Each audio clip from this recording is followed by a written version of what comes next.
Take your Venus Yantra drawing, and now we're going to paint the gold outline. Mix your gold with a little water and then paint the very outer line with gold paint.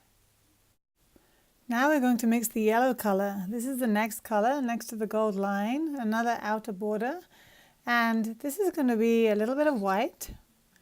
And then we're going to mix two lighter yellows, so maybe a little bit of lemon yellow, and then a little bit of a primary yellow, some kind of mid-yellow color.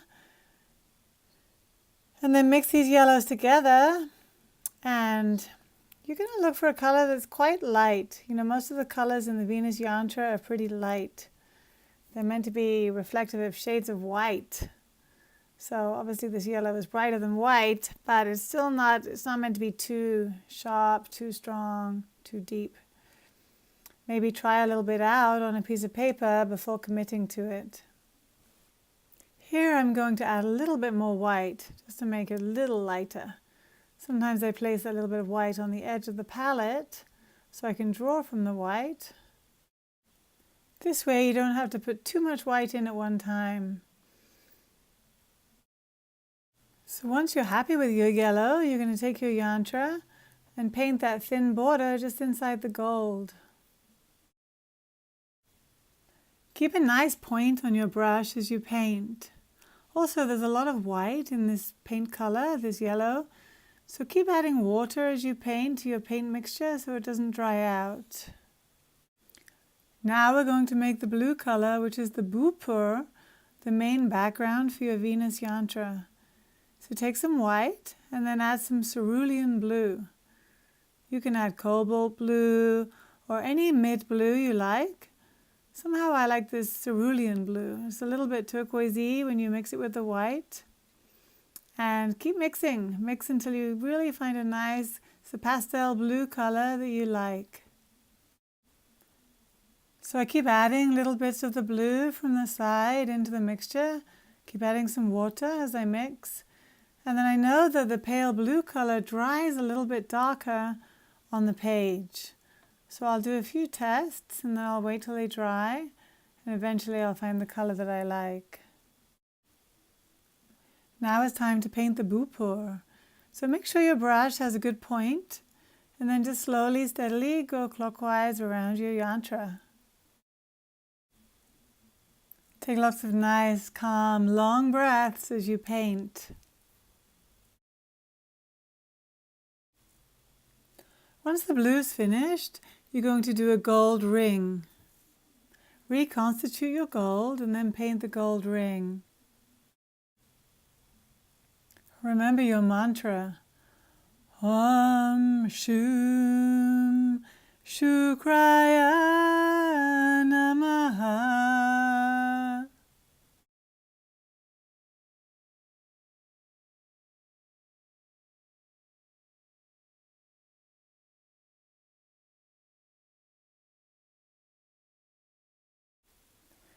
Behind the petals is silver. So to make the silver, you put some silver paint, just add water.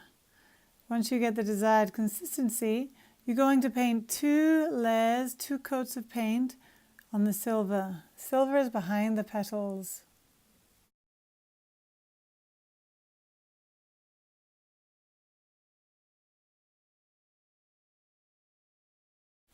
I love working with the silver paint, the silver gouache paint.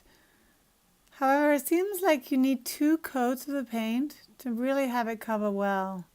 If you just do one coat and then you hold it up to the light, it looks streaky.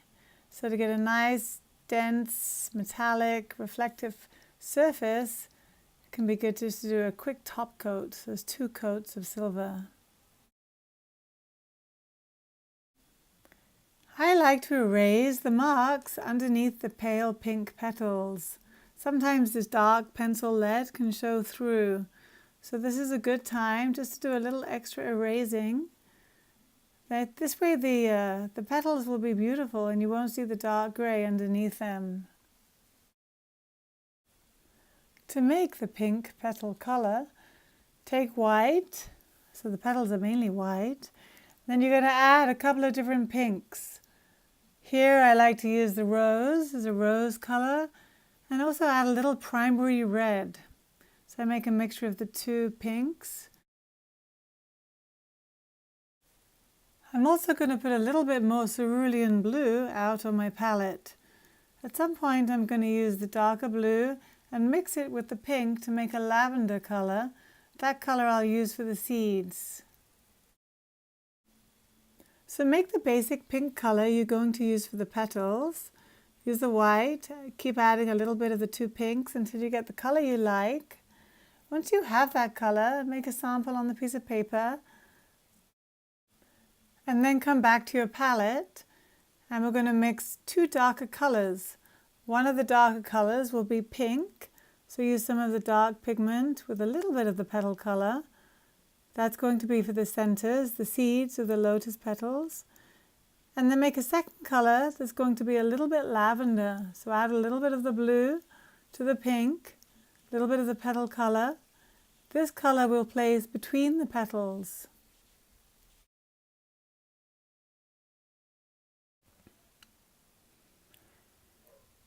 Now apply the pink paint to the petals. Paint all 8 and then we'll take a look at the seeds.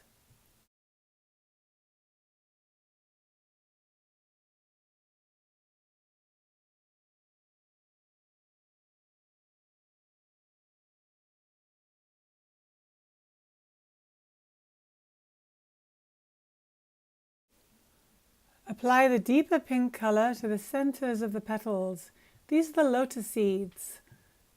Try and have a good point on these seeds.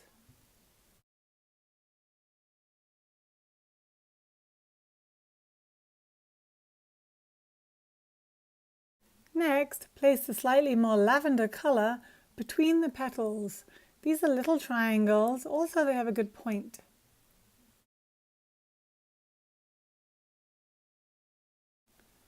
Next, we're going to paint the gold ring.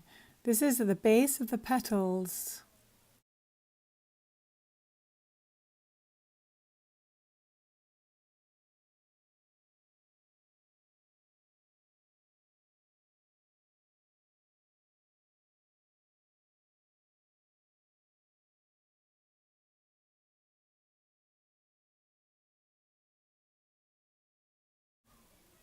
Now the petal section is done and we're ready to enter into the center of the circle. Take your palette and take some white paint. This is going to be pure white. So this is going to be mixed with a little bit of water. It's going to make a kind of glaze, like a white glaze that goes behind the triangles and behind the lines in the center of the yantra.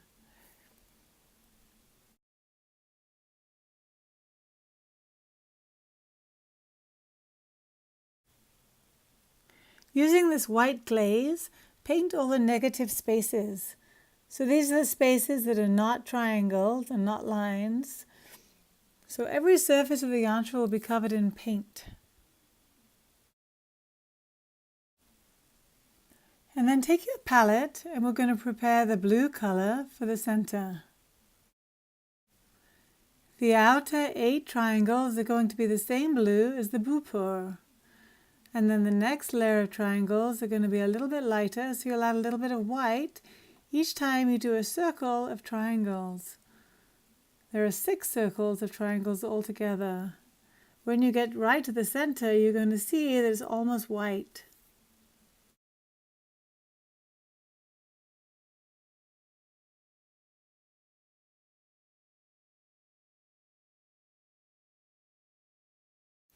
By making each circle of triangles a little bit lighter, it gives the illusion of depth. A nice feeling of gazing into infinity. Please join me for part 2 to complete your yantra.